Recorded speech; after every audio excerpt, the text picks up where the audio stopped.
Welcome to the Madison North Podcast Special Edition show where I go over each and every 2024 NCAA Men's College Basketball Conference Tournament. This is going to be the 27th of 32 shows, as we'll do for the final time a Pac-12 tournament preview and predictions show. The tournament will be held at T-Mobile Arena in Paradise, Nevada, the home of the Vegas Golden Knights. First round begins Wednesday, March 13th. Quarterfinals Thursday, March 14th. Semifinals Friday, March 15th. And the championship will be Saturday, March 16th. So, we'll go over the seedings, and then we'll do play out the tournament, and then do miscellaneous at the end. Okay. So, your number one seed in this tournament with a record of 24-7 overall, 15-5 in conference play, the Arizona Wildcats. The number two seed in this tournament, 23-8 overall, 14-6 in conference play, the Washington State Cougars, who have been a pleasant surprise in this league, 22nd in the country. Arizona, by the way, 6th in the country. The number three seed in this tournament, 22-9 overall, 13-7 in conference play, the Colorado Buffaloes. Your four seed, 20-11 overall, 12-8 in conference play, the Oregon Ducks. Your five seed, 15-16 overall, 10-10 in conference play, the UCLA Bruins. Your sixth seed, 18-13 overall, 9-11 in conference play, the Utah Utes. Your seventh seed, 13-18 overall, 9-11 in conference play, the California Golden Bears. Your eighth seed, 17-14 overall, 9-11 in conference play, the Washington Huskies. Your ninth seed, 14-17 overall, 8-12 in conference play, the USC Trojans. Your 10th seed, 13-17 overall, 8-12 in conference play, the Stanford Cardinal. Your 11th seed, 14-17 overall, 8-12 in conference play, the Arizona State Sun Devils. And in 12th in this conference, 13-18 overall, 5-15 in conference play, the Oregon State Beavers. So now we'll project the tournament, which will begin Wednesday, March 13th on the Pac-12 Network at 3 o'clock Eastern, 12 o'clock Pacific. 9 seed USC, 8 seed Washington. Obviously, SC really underachieved relative to expectations this year. Isaiah Collier was hurt earlier in the year. He came back. He's averaging over 16 a game. Boogie Ellis has come back recently for SC, averaging almost 17 a game as well. But the most well-known player on the team is obviously Bronny James, the son of LeBron James.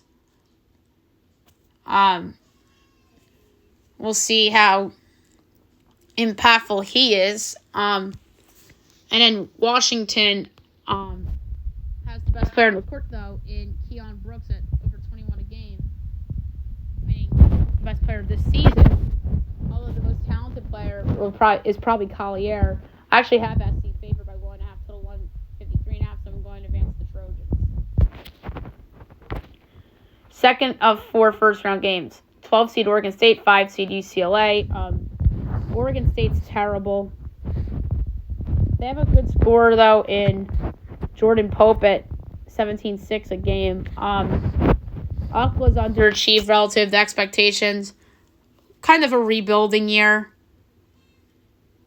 They're led by Adam Bona and Sebastian Mack, both averaging over 12 a game. I project UCLA 7, total 137 and a fifth, so I'm going to advance the Bruins. Third, fourth, first round games, 10 seed Stanford, 7 seed Cal. Stanford's actually a pretty deep roster, led by Maxime Reynaud, over 15.5 a game. Cal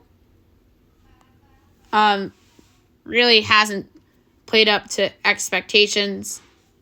They have a really good player in Jalen Tyson, averaging almost 20 a game. But I actually have Stanford projected as a 3.5 or 3. Not 3.5. 3/5 favorite. Total 151 3/4. So I'm going to advance Stanford in a seeding upset. In the last of four first round games, 11 seed Arizona State, 6 seed Utah. Bobby Hurley team's underachieved big time this season. They're balanced, led by Frankie Collins, averaging 16 a game, or 13 a game. I read that stat wrong. And on the flip side, Utah, I think, has played itself out of the mix for an at-large. But they have a good big in Brandon Carlson at 17.5 a game. I have Utah projected 3.7 over Arizona State, total 147 and a fifth, so I'm going to advance Utah. All right, quarterfinals. 9 seed USC, 1 seed Arizona. Arizona has been the best team in this league all year. Caleb Love really has been rejuvenated on Arizona after transferring from Carolina. I project Arizona 9.75, so I'm going to advance them. Second to fourth quarterfinal games, 5 seed UCLA, 4 seed Oregon. Oregon's underachieved relative to expectations. They had a couple big injuries, which hurt them. Jermaine Cousinard over 15 a game. I project Oregon only 2.9 over UCLA, so I'm going to advance them. Third to fourth quarterfinal games, 10 seed Stanford, 2 seed Washington State. Washington State has been so surprising this year. Their coach is going to be the coach of the year in the league. Isaac Jones averaging over 15 a game for them, as well as Miles Rice. So they have two really good players. I project Wazoo 6.8 over Stanford, so I have them advancing. In the last of four quarterfinal games, 6 seed Utah, 3 seed Colorado. Colorado in the mix for an at-large bid. They're stacked. KJ Simpson almost averages 20 a game. Really good all-around player. Almost a 25-5 with almost 2 steals, too. But yeah, Simpson is awesome. I project Colorado 5.1 over Utah, so I have them advancing. Semifinals, 2 games, March 15th, 4 seed Oregon, 1 seed Arizona. Oregon just bad luck all season. Caleb Love and Omar Ballo lead the way for Zona. I have them projected 5.3. 3 seed Colorado, 2 seed Washington State. Really, really hard one to project. Simpson could absolutely carry Colorado to a win over Wazoo here. But Wazoo's been the better team most of the year. They have the more balanced team with Jones and Rice. I project Wazoo only by a half over Colorado, so I'm going to advance Wazoo. And the Pac-12 championship on March 16th, 2 seed Washington State, 1 seed Arizona. I think that Washington State has to be very proud. I do think that even if they lose this game, they'll have an at-large bid. The Love, Balo, Pell Larson, and Kashaw Johnson are all going to be too much for Wazoo. Oh, and Kylan Boswell. I project Zona 4.8. And I do think that Jones and Rice will keep Wazoo in the game. But Arizona is just a better team. And I have the Arizona Wildcats winning the 2024 Pac-12 tournament before it heads off to the Big 12 next season. All right. So, most outstanding player of the tournament is going to be Caleb Love. Who is rooting for North Carolina versus Arizona in the tournament? You know that's going to happen. Caleb Love against his old team. You know they're going to find a way to put those two teams in the same region. But anyway, so who's where in terms of tournament? So I think Arizona's going to be a 2. It could drop to a 3 if it loses to SC again. Just throwing that out there. But I think it's going to be the 2 seed in the West. That is all the makings of that. Wazoo, I think, will be a 9 seed. They just scream 9 seed to me. I think Colorado will also be a 9 seed. I mean, Wazoo on the 8 line wouldn't surprise me. I think Colorado will be a 9. Wazoo at 8. And I think that's really it for the tournament, the big dance. I think Oregon will be NIT. I think it has to win the Pac-12 tournament to get to the dance. And they'll be an auto bid 12 seed or something. So I think Oregon's NIT, Utah's NIT, and maybe Washington. But I'm saying Washington will be CBI, and UCLA turns down an invitation because they're so disgusted with how the season's gone. Same for USC and same for Zona State. All right, so futures for this tournament. Arizona's probably a minus 150. Yeah, wow, I called that right on the number. Colorado's plus 480. Wazoo is 7-1. Oregon's 12. Utah's 18. USC's 20. Washington's 30. UCLA's 40. Stanford's 60. Cal's 100. Arizona State's 150. Oregon State's 250. The Bronny James effect's for real. 20-1 is USC. But I think Wazoo has value. Their top two, I think, could carry them, and maybe Zona gets picked off by somebody weird and they're playing Oregon in the title game and you just bet on Oregon in the game and you could hedge. But, I think Wazoo at 7-1 is a good number.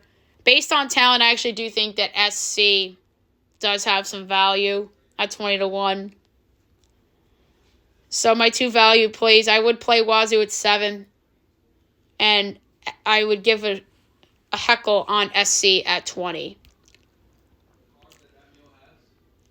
And they would be 18 and 17 and probably a 13 seed if that were to be the case, if SC found a way to win that tournament. All right, coaches stuff. I think that Tommy Lloyd's a fantastic coach, and he's going to be at Arizona for a long time. I think he's proven himself to be the long-term guy there, like how Matt Painter's the guy at Purdue. Just to give another example. I think Kyle Smith has a chance to jump to another school. He did a great job this year. He's got to be the Pac-12 Coach of the Year. But I do think he has a chance to jump to a different school. Todd Boyle's been at Colorado a long time. He'll stick around. Same for Dana Altman at Oregon. I feel like that's somebody that's just going to stick around. But Mick Cronin could either get fired or bounce. If I'm Mick Cronin, I do what Shaka Smart did a couple years ago. Remember when Texas lost to Abilene Christian? And then Marcus Smart left and went to Marquette? I could see that happening here with Cronin. If UCLA says, okay, we're going to keep Mick Cronin, or we have no intention to fire him, Mick Cronin could sniff around and be like, West Virginia's open. I'm going to go coach at West Virginia. Or Louisville's open. I'm going to go coach at Louisville. Michigan's open. I'm going to go coach at Michigan. I think Mick Cronin's a candidate for a couple of those jobs that I just brought up. And I think that he could bounce before they could even entertain firing him. To me, I call that the Shaka Smart. So I think the best bet to do the Shaka Smart is Mick Cronin. Craig Smith isn't going anywhere. He's done a nice job at Utah. Mike Hopkins is he's not coming back. That was already announced. So that job's going to be open.